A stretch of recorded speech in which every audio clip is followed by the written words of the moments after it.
Biasanya kalau yang rambutnya masih early balding, maksudnya masih nomor 2, 3, itu lebih direkomend buat DHI.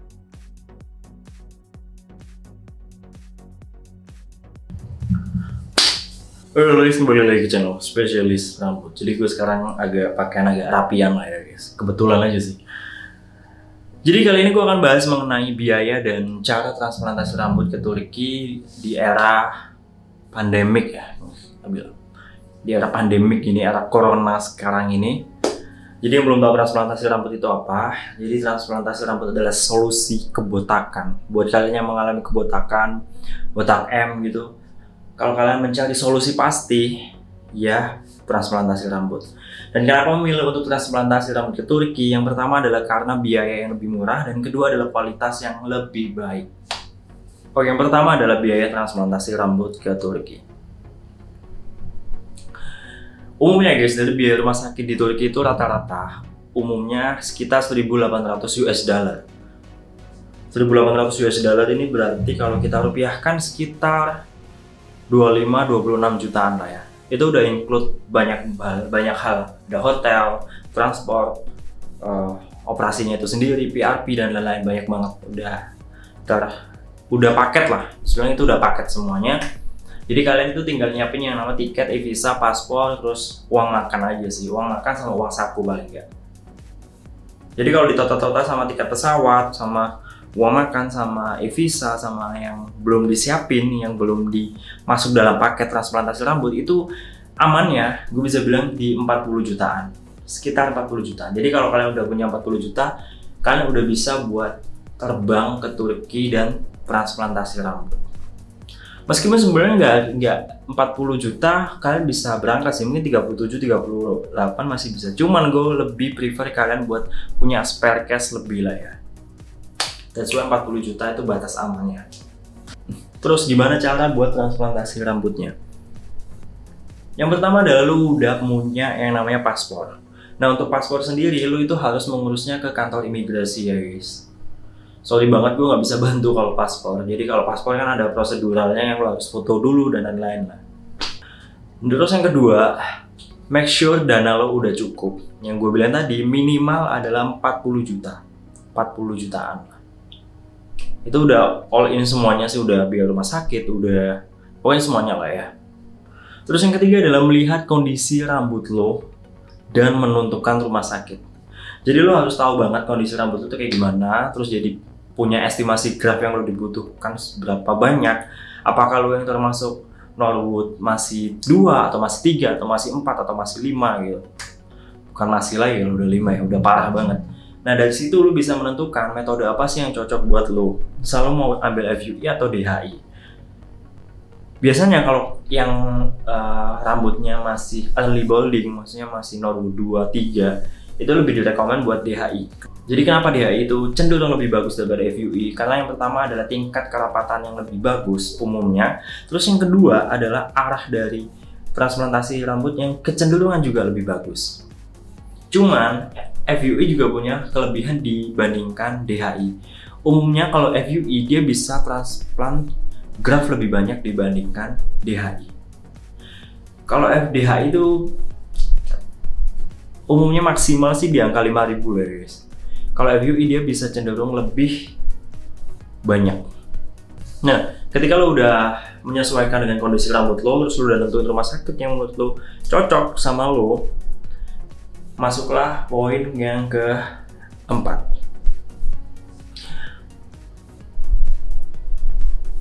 Nah, yang keempat adalah persiapkan tiket dan e-visa ya guys.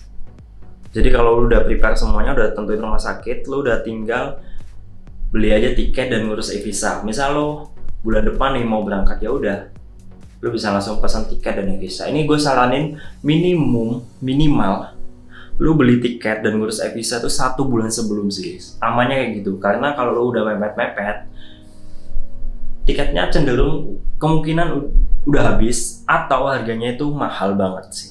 Kalau e-visa sih sebenarnya bisa juga sih mepet-mepet, cuman amannya juga ya jangan mepet-mepet banget. Nah, terus yang kelima, kalau lu udah punya tiket dan e-visa, lu tinggal booking aja rumah sakitnya. Kenapa lu perlu booking? Karena kalau lu nggak booking, nanti penjemputannya gimana?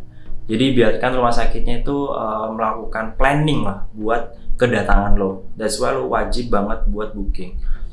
Booking ini disarankan buat 3 hari sebelum, atau lebih baik lagi 1 bulan sebelum juga bahkan oke banget. 2 minggu sebelum masih bisa sih. Pokoknya minimal, yang gue tahu ya guys, mungkin beda juga tergantung rumah sakit. Baiknya itu 3 hari sebelum ya, 3 hari sebelum pemberangkatan. 2 hari masih bisa sih sebenarnya. Terus yang keenam adalah siapkan uang saku dan uang makan. Ya gue bilang tadi, uang makan ini diperlukan karena sebenarnya lu makan tuh udah disediain sih guys. Cuman breakfast doang. Breakfast di pagi hari itu doang. Nah kalau lu malam lu wajib banget buat pesan sendiri di hotel gitu. Estimasinya adalah 50 Turki lira. Jadi kalau lu 3 hari di sana ya lu perlu sekitar 200 Turki lira lah ya 4 kali makan. Kalau 4 kali makan ya, kalau lebih dari itu ya bisa lebih. Makanya gue bilang lebih baiknya rekomen gue adalah 500 Turki lira yang lu persiapkan. Jadi lebih-lebihnya bisa lu buat beli oleh-oleh atau cemilan atau apapun itu lah ya. Terus uang saku, gue juga rekomen kalian buat bawa dolar paling enggak. 300 dolar itu cukup lah menurut gue sih. Dan yang terakhir adalah lu melakukan rapid test. Jadi sebenarnya itu cara berangkat ke Turki di era pandemik ataupun era sebelum pandemik itu bedanya cuma di rapid test doang sih guys. Jadi kalau sekarang itu lu wajib banget buat rapid test yang berlaku minimal 3 hari sebelum. Jadi 3 hari sebelum lu harus rapid test dulu.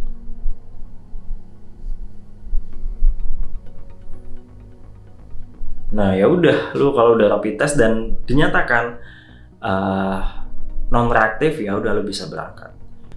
Terus gimana kalau misalnya baliknya lu kadang teman-teman khawatirnya adalah itu kan berangkatnya lu udah ada rapid test. Gimana kalau baliknya? Sebenarnya baliknya rapid test yang lu masih pegang itu bisa berlaku sih guys. Jadi lu nggak usah khawatir. Nanti waktu baliknya lu kalau bisa ditanya rapid test lu tunjukin aja rapid test yang waktu pemberangkatan itu.